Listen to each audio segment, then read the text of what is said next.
100 million. Sa October 7, magsisimula na July, August, September. Malinganda. Mil 5. Mag-uumpisa sa District 1 at 2. October 9, 3, and 4. October 10, 5, and 6. Natabi ko na yung pera para sa ating mga allowance ng senior citizen. Tapos, susunod, yung utang natin sa teacher. May kilala kayong teacher.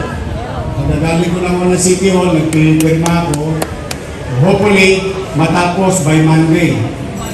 Ang utang naman sa kanila ng gobyerno, pati nung lagi, puro nakaraan to, puro nakaraan. Kaya nga, steady ka lang.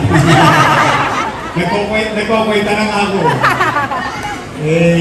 Nakahanap pa rin ako ng pera, pero hindi ko naman maibibigay yung Abril, Mayo, Hunyo. Although di pa naman ako mayor, no? Pero okay lang. Katulad ng utang sa inyo, mga senior, may utang ko sa inyo 3,000, di ba? Pero ano lang, ipapiyahit-piyahit natin. Basta for the meantime, i-update ko naman kayo. Yung mga teacher, tatanggap yan. Abril, hindi ko lang maibibigay yung Mayo sa Hunyo. Pero Abril, by next week, pupunta na yun sa kanilang mga ATM. Okay? So, unti-unti, makakatuloy tayo. Ito, kakaiba ito. Kasi gusto ko wag na kayong pumunta sa City Hall. Kami na ang pupunta sa inyo. Ang masarap lang, marami akong katulong sa District 1. Andyan, si Dr. Irma Alfonso. Jesus Tagapanto. Ito, matigas pa. Matigas pa ang tungkod. Eric Ianyeba. Junior Ibay.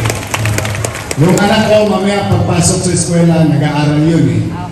Mamaya darating din dito si Joaquin. So magtutulong-tulong kami kasama ang ating Vice Mayor para mabilis. Saglit lang naman to. Alam niyo naman lagi pag sa atin. So mga nanay tatay ko, mga batang Maynila, ito ang kaagapay program ng ilusat natin na inisip natin. Ngayon, yung mga sumulat naman sa akin pa, ay tutugunan ko pa rin. Hanggat kaya, kayo magala, hanggat may mapipiga ko sa bingko. Love you, Mayor! Sasabuhin ko lahat yan. 7 na ospital natin. Sino maraming minahal? Nasa kamay.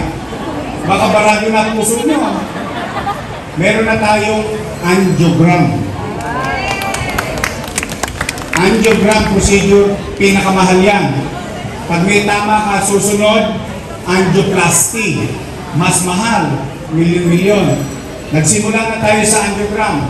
Walang bayad. Average yan 50 to 80,000. Zero. Walang mabayaran. Pag natuto na yung mga doktor natin, dediretso na tayo sa angioplasty para lagyan ng barbula ang mga puso niyong barado. Yon, average ng 500,000 to 1 million yung operasyon yun. Pero wala kayong babayaran. Okay? Yan yung mga ibinili kong makina nung araw pa na hindi ginamit. Sino gusto ng MRI machine? MRI kayo sa Hospital ng Maynila. CT scan machine. Nandiyan dyan. Baka na kasi hindi alam ng tao na nandiyan yung mga makina na yan. Ang mamahal yung magpa-MRI, CT scan. Yung sa mga babae. Mammogram. Anyway, nandiyan po yung mga makina niya. Pwede nyo nang gamitin. So ngayon, gusto ko lang kayong inform. Pag halimbawa, may kamag-anak, kakilala, kaibigan, nangailangan, alam niyo na meron tayong mga ganong makina. Lalo-lalo na yung angiogram. Saka susunod, angioplasty. Kasi, delikado yun dahil sa puso yun. Sa bawat, di baling dumasos ako ng milyon sa isang tao, basta mabuhay lang siya.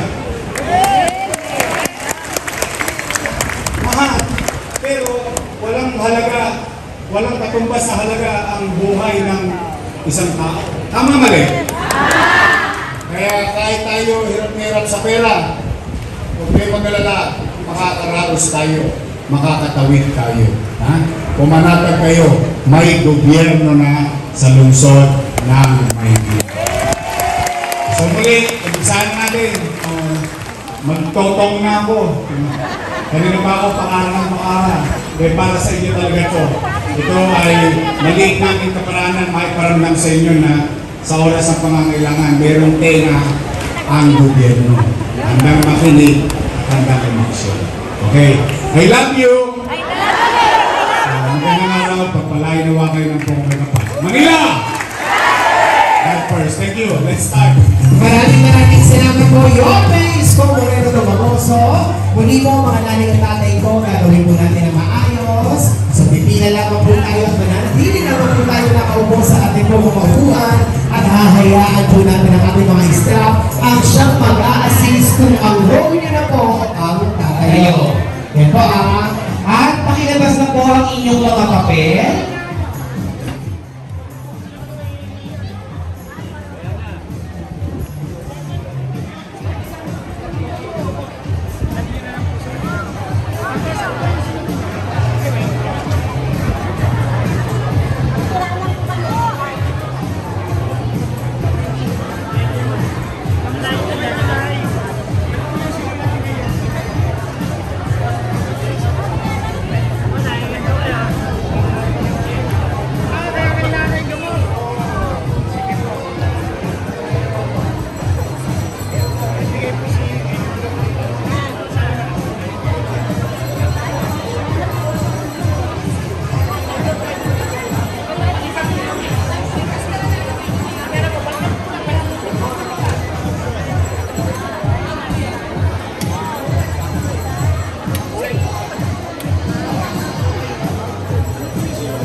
Pakilala na po yung mga gamit po ninyo pag kayo na po ang tatayo, ha?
Hindi ng tulong medikal ang maiuwi ng ating mga pasyente dito po sa balon sapagkat bago po kayo lumabas ay meron din pong pabawa ng ating minamahal na yorme po para po sa ating lahat.